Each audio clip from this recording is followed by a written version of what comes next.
Hello and welcome, Daffyroth here, and this is Vagrant Story for the PS1. In our last episode, we went over the manual and then started the game proper. We are currently in pursuit of Sydney through the city. Well, right now we're in essentially the catacombs or the wine cellar, the dungeons of Leá Monde, if you want to get specific. In pursuit of Sydney. What's his last name? Lacerot. So that's currently where we're at.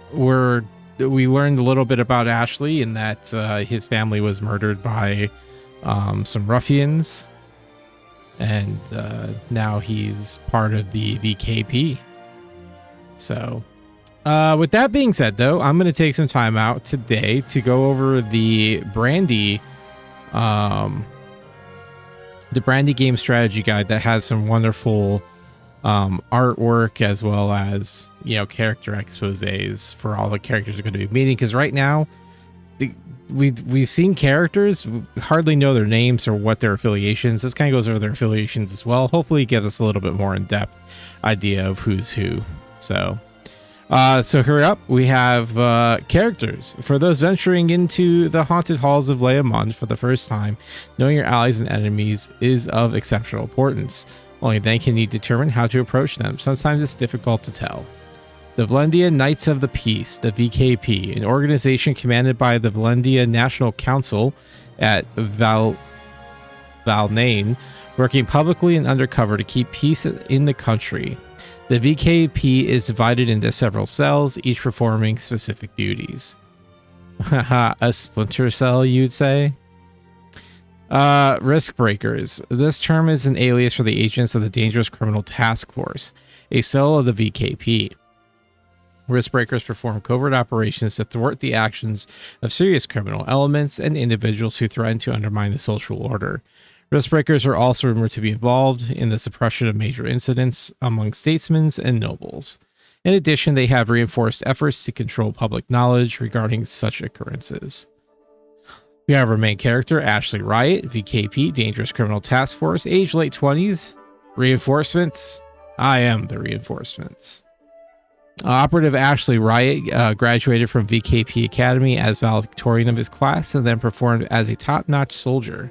His wife and child were slain by dishonorable soldiers, prompting him to transfer to the Dangerous Criminal Task Force, aka Riskbreaker, the most dangerous cell of the VKP. Riskbreakers conduct one-person investigations and operations, infiltrating into foreign crime syndicates and dangerous organizations. Working undercover for long periods of time, the individual is constantly at high risk. The margin of survival for most Riskbreaker missions stands at less than 30%. There is also a high rate of assassination attempts against operatives, even between assignments. Ashley Riot has succeeded in multiple missions for the Riskbreakers, being one of the very few. Which is surprising to me because he doesn't have any of his abilities unlocked, so figure on that one. Still, Ashley has a past that haunts him. Apparently, he has blocked part of it from his memory. Inside the haunted halls of Leá Monde, Ashley remembers incredible powers that he once possessed. He finds that the truth can no longer be ignored. Why is Leá Monde having such an effect on him? Is it really an ancient power dwelling within the city of evil, or is it all merely the tampering of Molenkamp cult leader Sydney Lacerot? Callow Melrose, the VKP Information Analysis Unit, age 23. Even if Sydney can see the past and clasp the truth, how are we to know if he speaks it? Callow operates within the VKP's Information Analysis Unit, a cell that collects information on noblemen and state-affiliated subjects.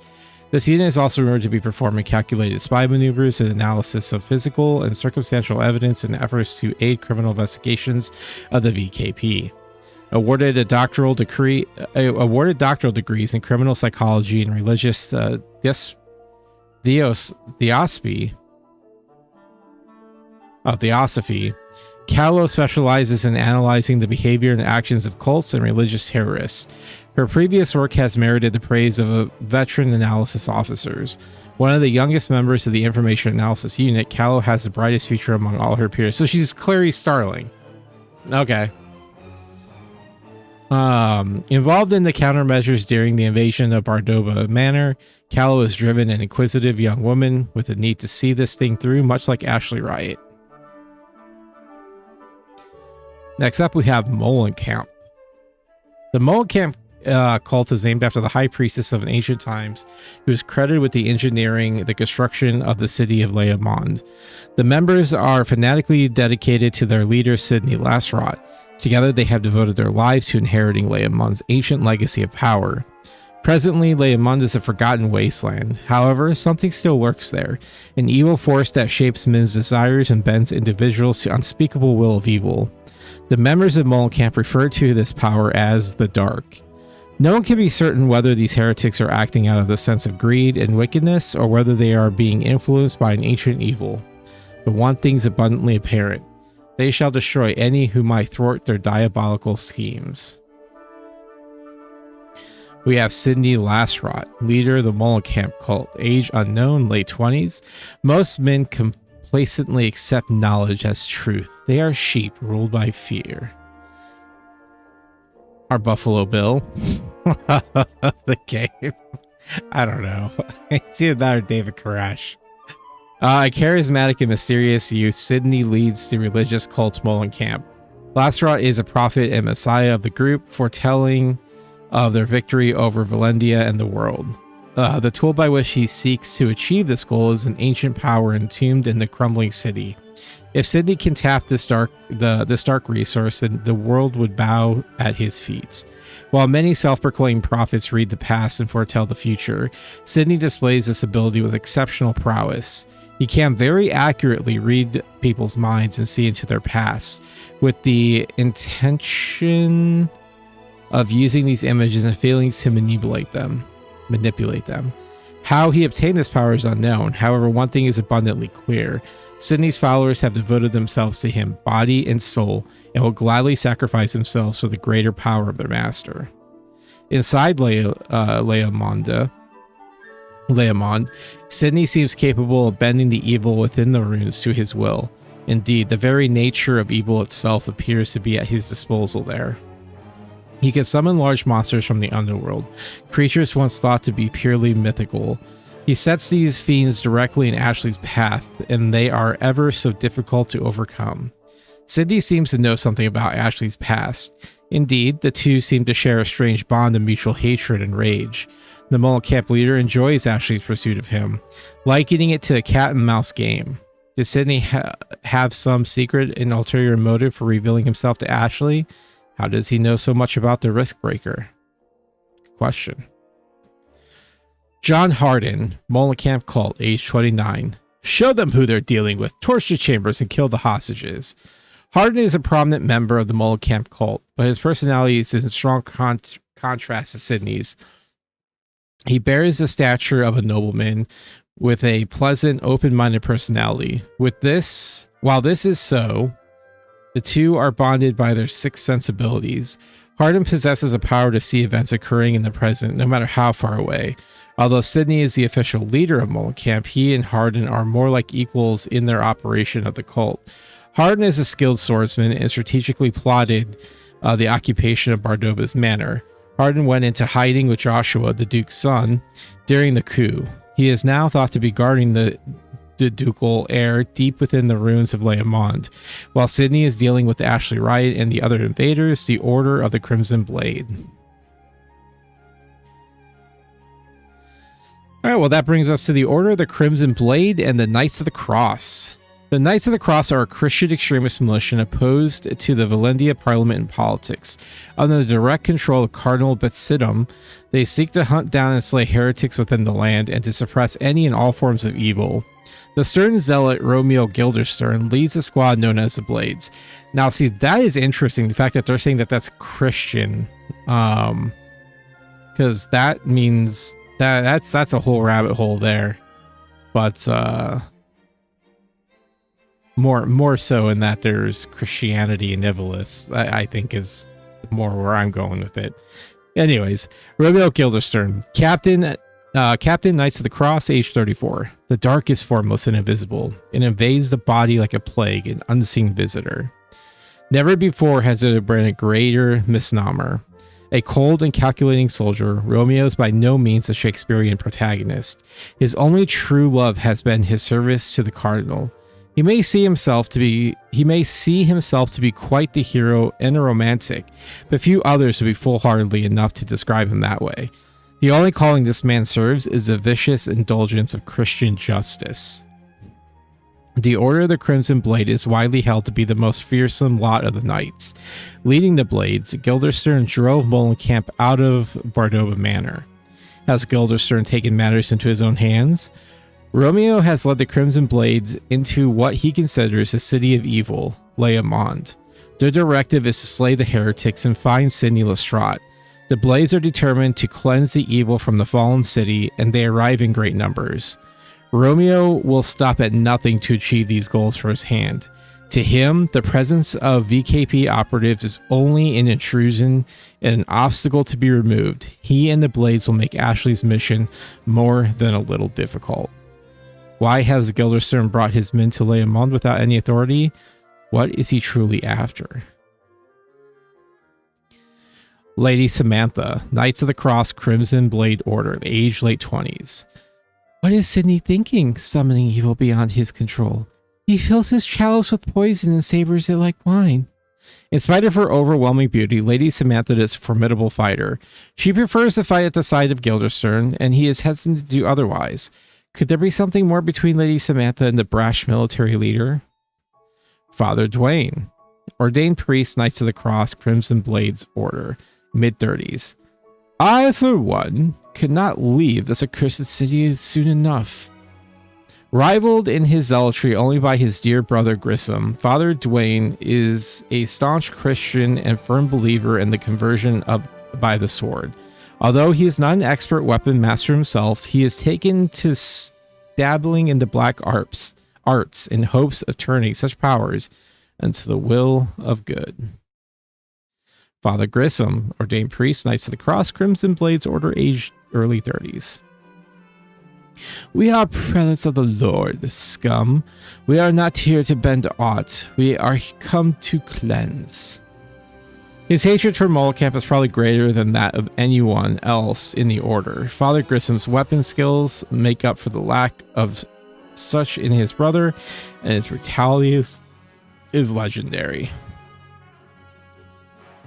Alright, Commander Nessa. Military Commander, Order of the Crimson Blades, late 20. Lost your nerve? War is changed. We follow suit. Nessa has forgone the pleasures of the ordinary life in exchange for the glories of the battlefield. She is an extraordinary fighter, having learned many skills while serving in the Knight's Guard. She is a close comrade of the mighty Sir Tigir, and the two are veterans of many campaigns. Sir Tigir, Military Commander, Order of the Crimson Blades, mid-30s. This will make a fine tomb for us. Tigger is a huge and savage-looking man, yet noble ideas and honor in combat are his mantras. Tigger fights alongside Nessa, and the two share a mutual respect for each other's skills. He too commands the awesome break arts, indicating that he might have previously spent some time with the knights in the King's Guard. Alright, here we have the House of Bardorba. Ruling Greylands from Bardorba Manor, the Duke appropriated his realm through his heroism in days of glory. Now, as the health of the Duke deteriorates, the House of Bardorba is darkened by rumors of inner corruption and dark associations. Duke Aldous Byron Bardorba, noble ruler, House of Bardorba, age 64. Am I fated to rot and wither even as I breathe?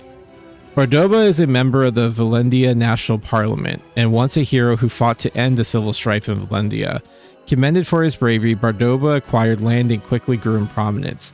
Recently, he has withdrawn from the spotlight due to his failing health. From his deathbed, he continues to exercise formidable influence in the political arena of the land. The VKP has determined that he is secretly the financier of Molenkamp.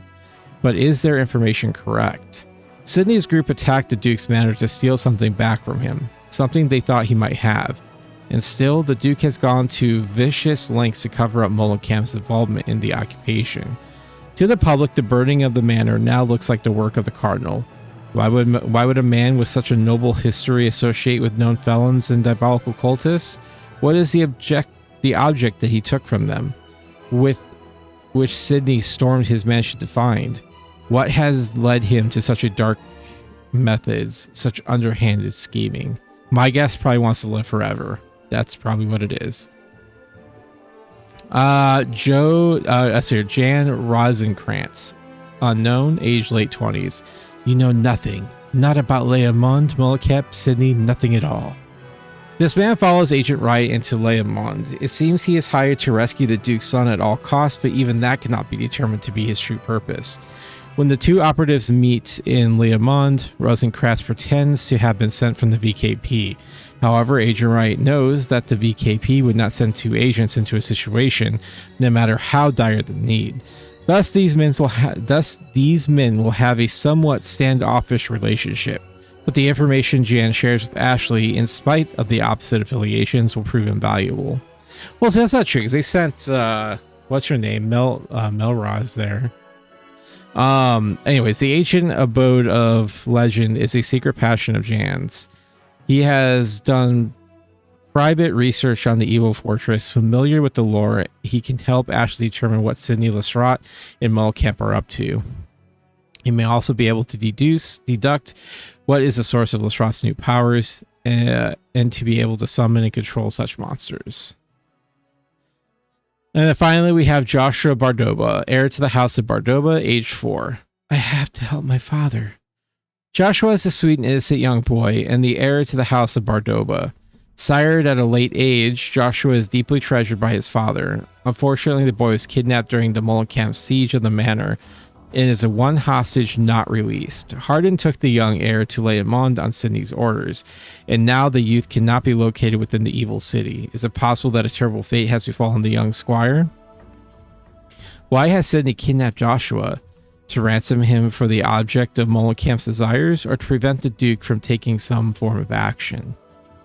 I guess we'll have to find out. The character designer, Ahiko Yoshida. Ahiko Yoshida was born in 1967 and joined Square in 1995. His work includes The Legend of Ogre Battle. It's a great fucking game. Character and tarot card design, Ogre Tactics design, and background art, and Final Fantasy Tactics. I mean, yeah, I can see that all across the board here. So, all right. Well, with that being said, let us continue our investigation.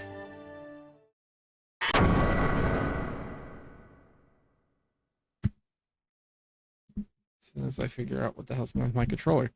All right.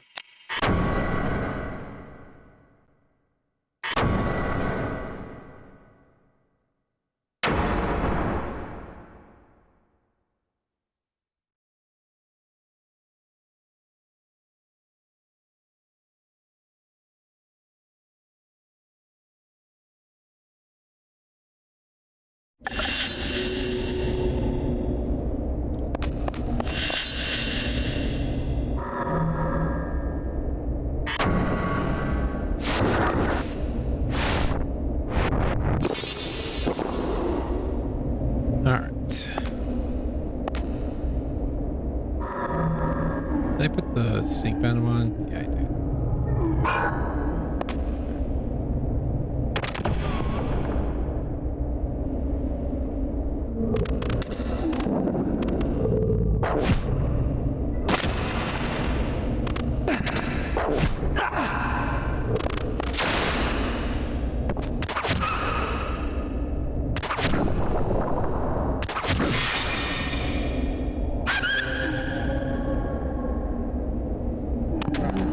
What, no bats?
Oh, that's right. It's on the other side.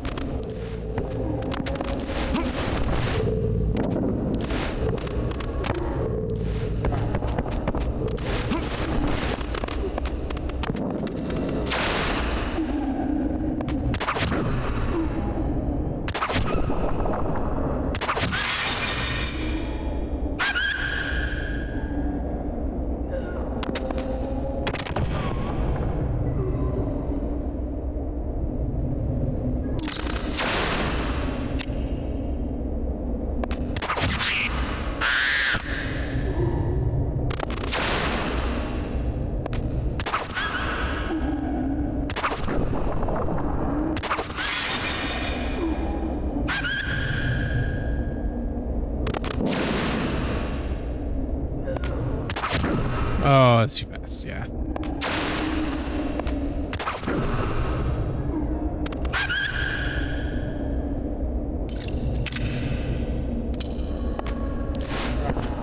Sometimes there's traps on tables, so, yeah.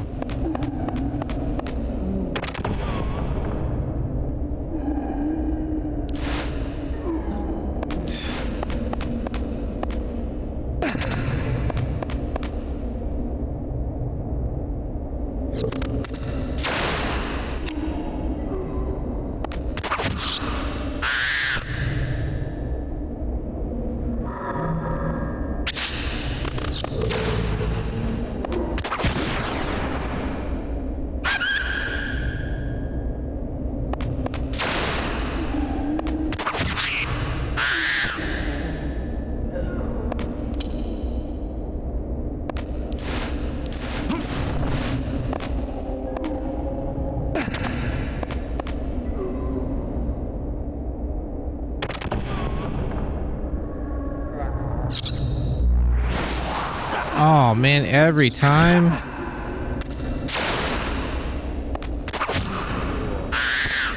Oh, you know what? I totally forgot. All right, well, let's get rid of battle first.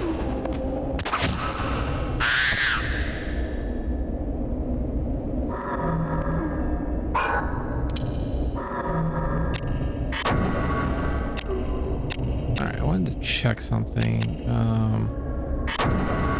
So right now we're at 57 DP and PP's at 117. All right. So what I need to do is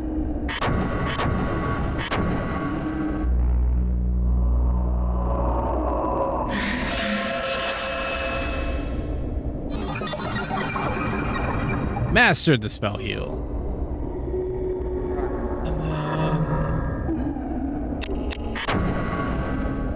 I had to cast it on a target. Alright, that's fine.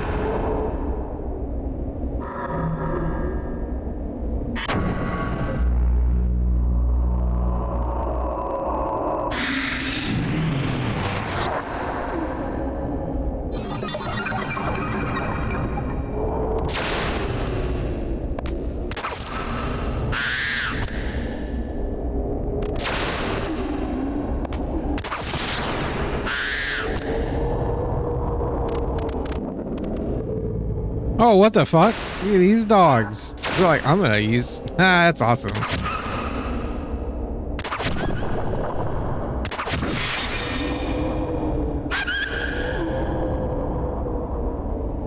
Dog's like, fuck you, I'm gonna ride that to...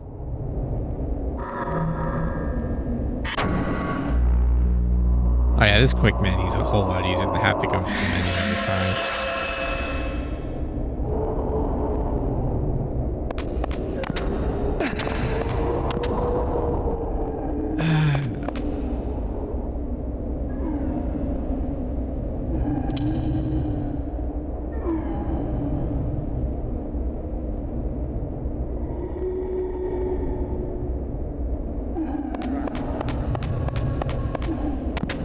Oh yeah, I wanted to see something. Is it possible for us to go back?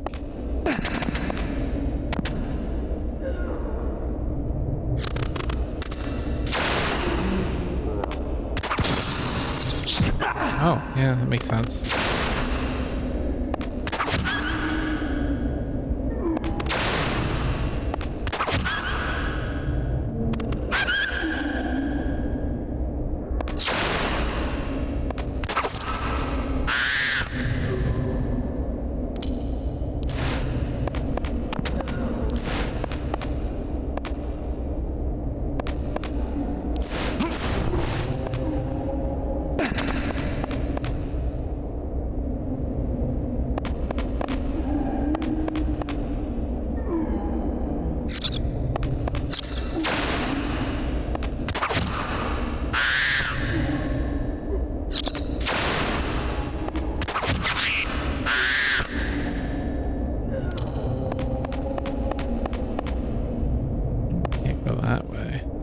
Is this where we started? I think so.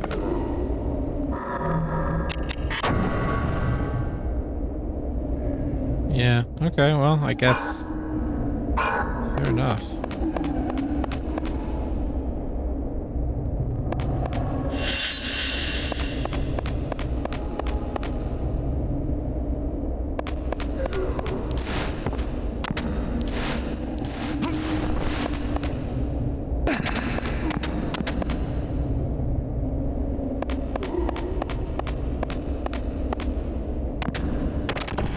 Unlock the door with the chamomile sigil. It turned to dust.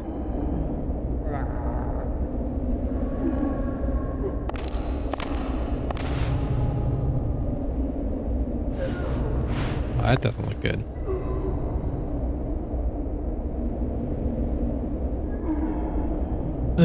I beg of ye, stop the pain.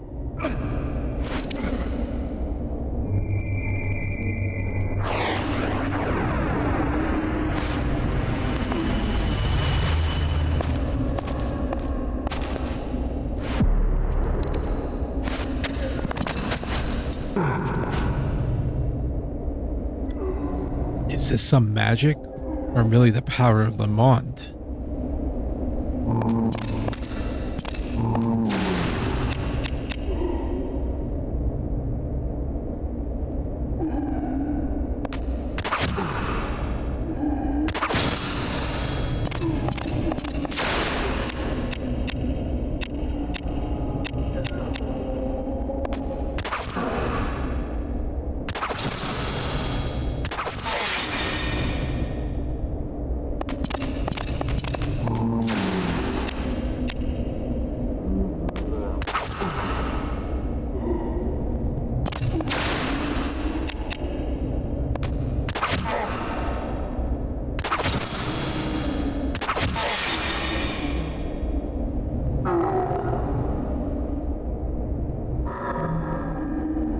Ooh, we got a rapier. Sword piercing, one-handed.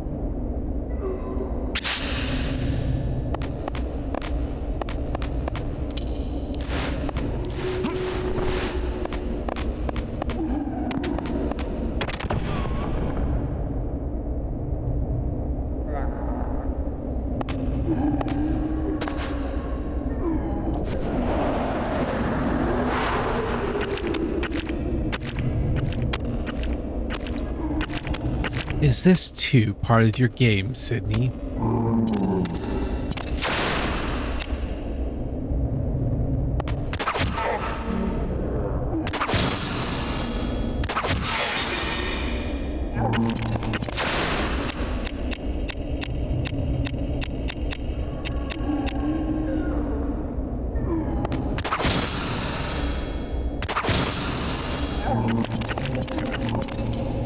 Well, let's do this. I'm gonna have to go into my...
Not sure why he's slashing with the rapier, but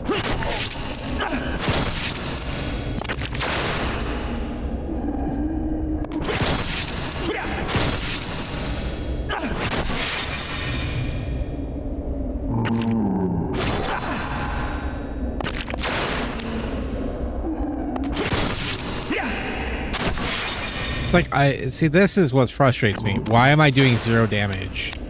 Like, I don't.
All right, fine then.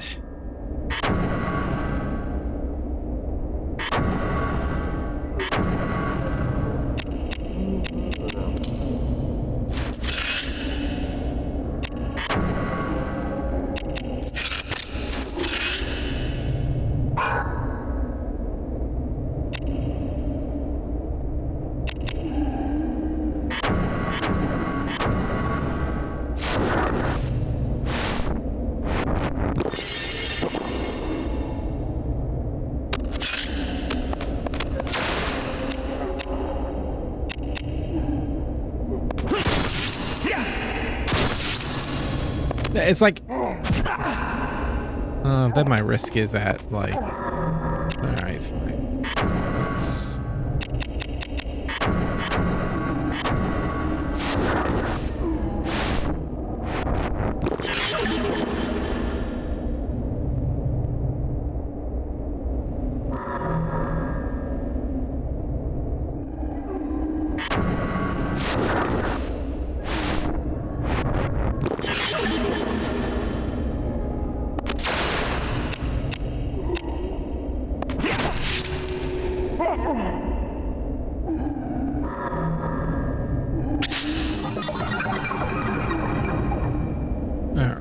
Got a new building we got in here.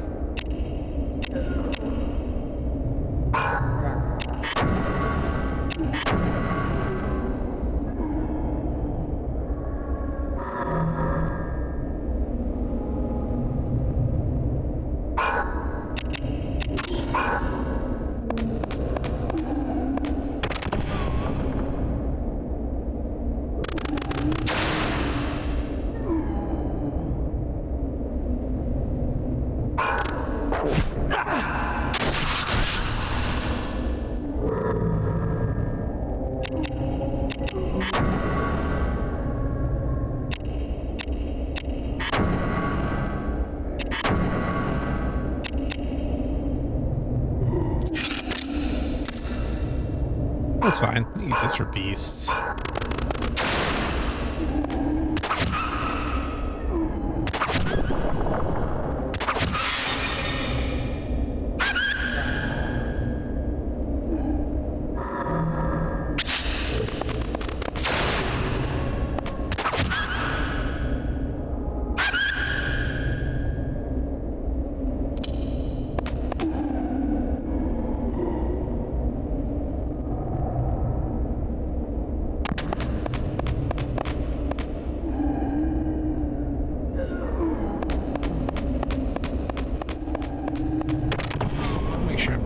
Any chests or anything. Oh shit.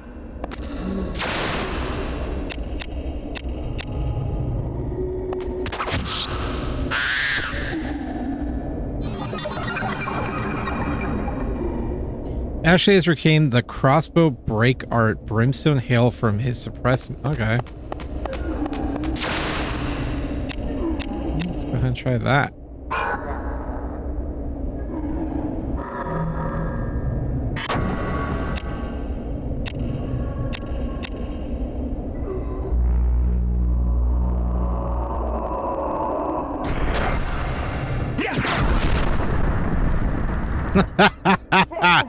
Nice. I really just wanted to get that, so I'm good. All right, I'm gonna go back to the. Actually.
So I can't poison these guys. That's what I'm getting from this.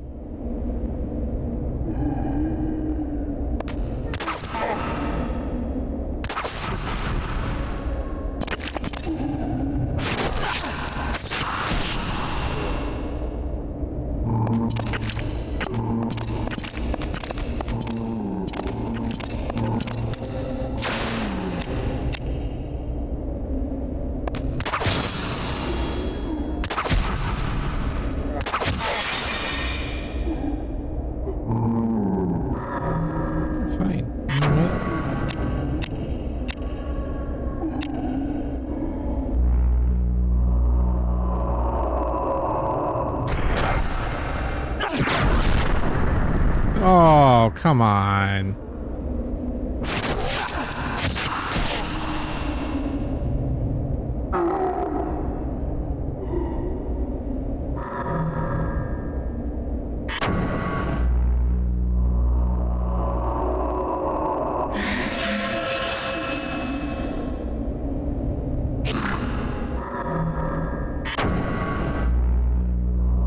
Okay, I'm grinding a little bit. I'm sorry.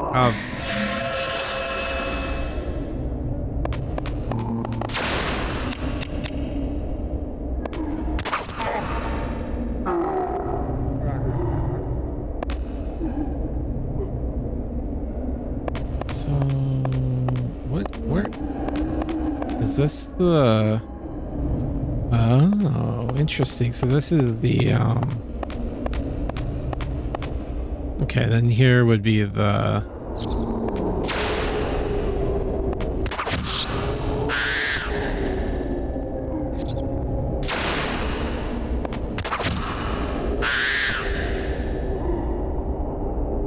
I did want to check.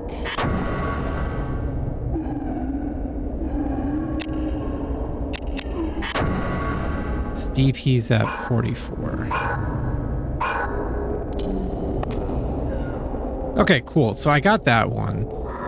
I'm going to actually switch back to the... See, so the Fandango's edged. I don't have... The rapier is better than the Fandango. Allegedly.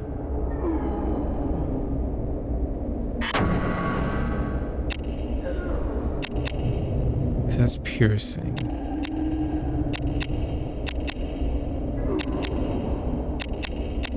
But my overall attack is supposed to be better.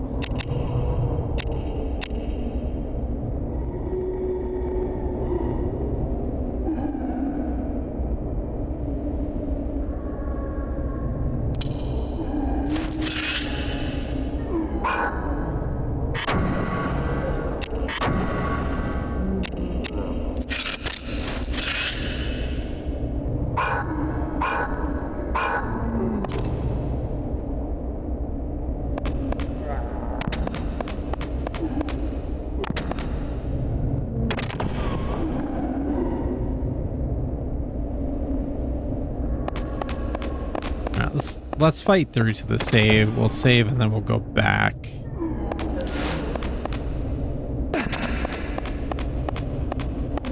I'm just trying to get a hang of the system here.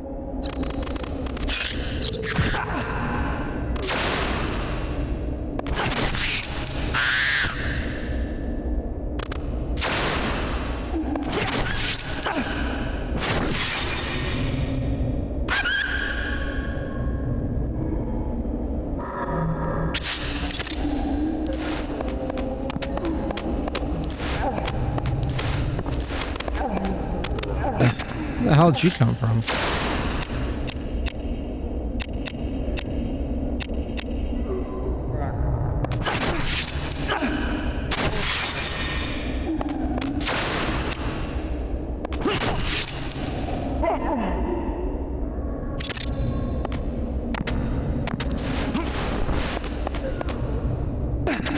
It's interesting now that there's undead enemies throughout the...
Well, I guess I don't know what respawns enemies.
Looking for one for, I think arrow is also electricity.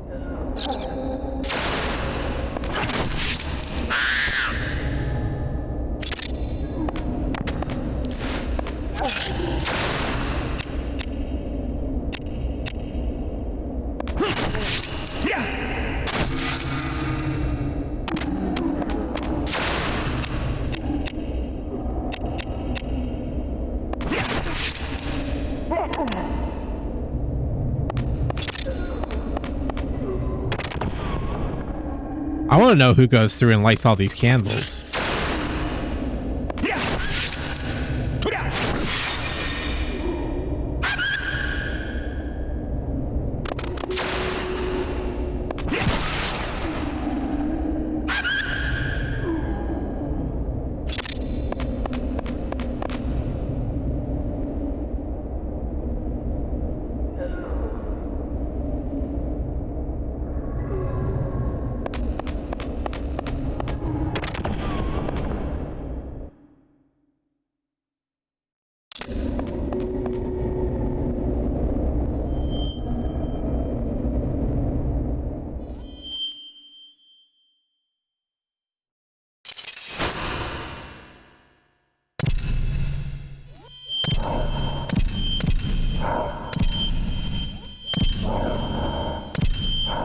Oh, look, it's the raid boss from Final Fantasy 14.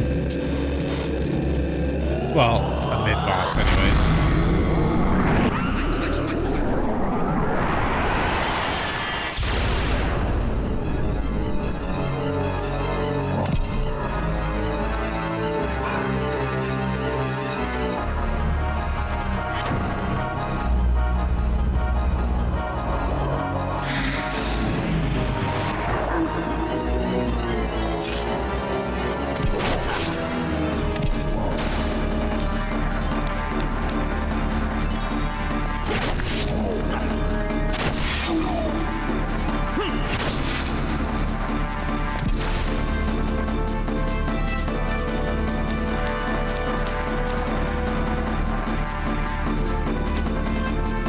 Abdomen I can...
Still just a normal agent.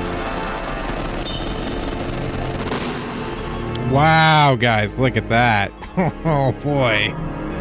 I got the Elixir of Queens. Elixir given to soldiers by Leá Monde's monks in ancient times. Adds a few points of HP. Elixir of Mages. Once used, adds a few points of MP. And then Grimoire Lux. Grimoire containing the spell Spirit Surge. Summons the Spirit of Light to attack enemies. So, first things first. Let's put away our weapons.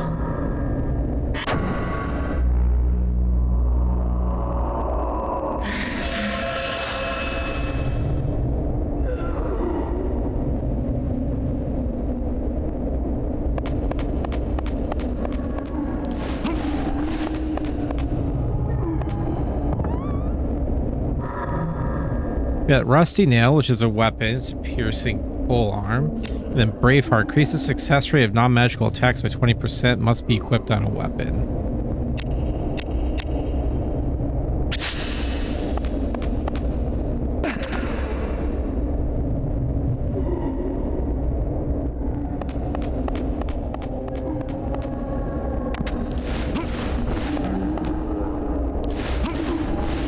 I wonder if I could have just sniped it from up here. Just use the... Oh, that would have been funny.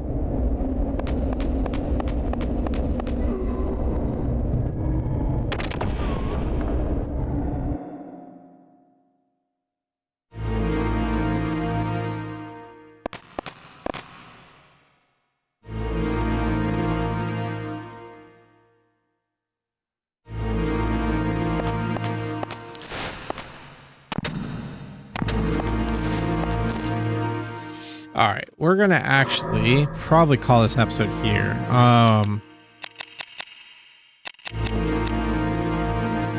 Let's take a look at items.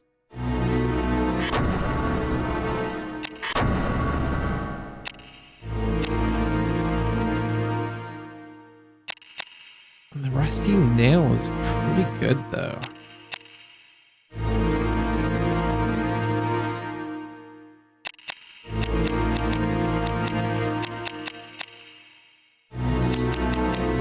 It's the Rusty Nail is the same though, I guess. It actually has less agility.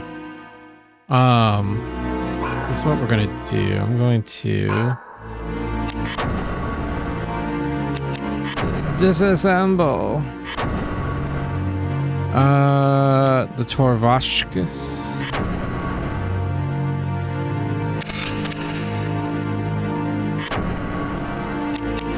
Rusty Nail.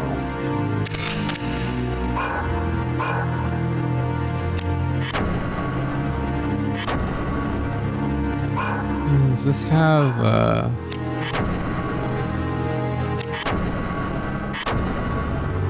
Oh, none of these weapons. Oh, I guess the Rusty Nail would have had the...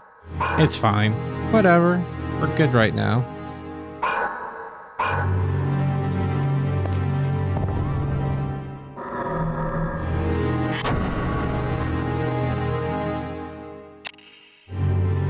Alright, we're going to store...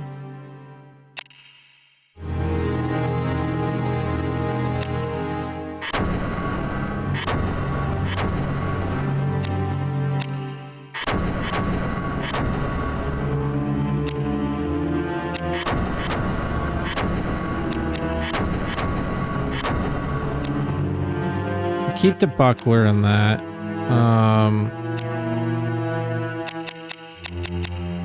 Keep those.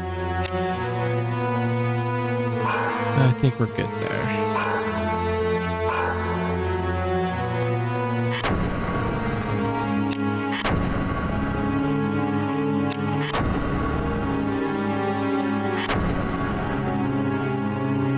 So yeah, memory card slot 2 is going to be our storage container.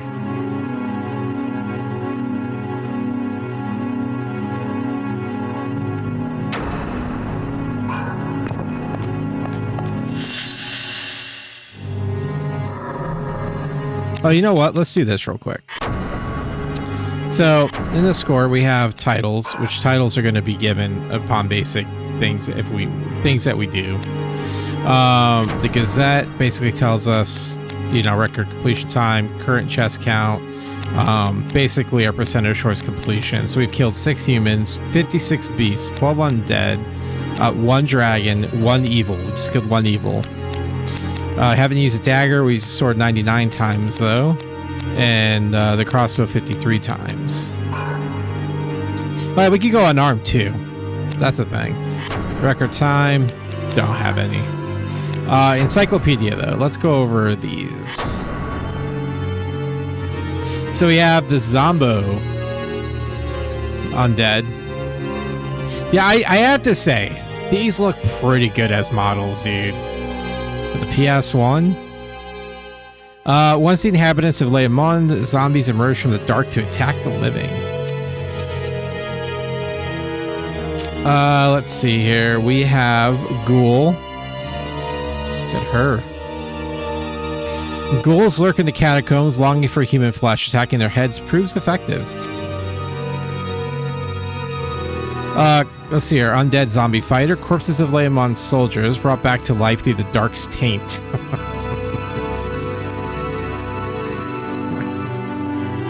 What? I'm 12. What do you want from me? Let's see here. Zombie Knight. Zombies are the Knights of the Cross, still in possession of potent martial skills. Silver Wolf. Wolves twisted into ferocious manhunters by the dark's influence. Bat. Large, agile bats that swoop down to strike from the air. The Minotaur. Or Minotaur, whatever. Half beast, half human monster, well known for its expert use of a viciously heavy mace. The Dullahan. Knightly armor possessed by the dark and capable of magical and physical attacks. So that's what we've fought so far. Not bad. Not bad at all. Anything else? Time this plays on. I wish it would display the name of the room that we're in, but that's fine. Weapon status is on. Armor status. Let's turn that on. Personal memory should be on. Nation's on. So see, puzzle mode. Enable the time puzzle mode. This is a default setting. Okay, I don't know what that is. We'll leave it alone. Change sound output settings and then vibration. So, all right, cool. I was hoping to see if I can find a something to change the inversion for the controls, but that's fine.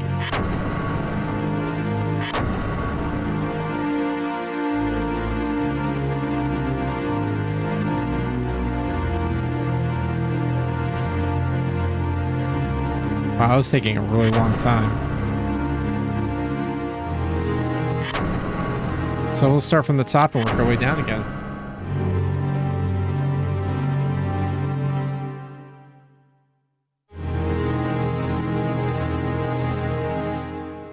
We still haven't come across a blunt weapon yet, but soon, I would assume. All right, guys. Well, that's all I got. So in our next episode, we will continue on into the depths. I think we're in the catacombs now. I think we finished up the wine cellar. So we're now in the catacombs proper. But yeah.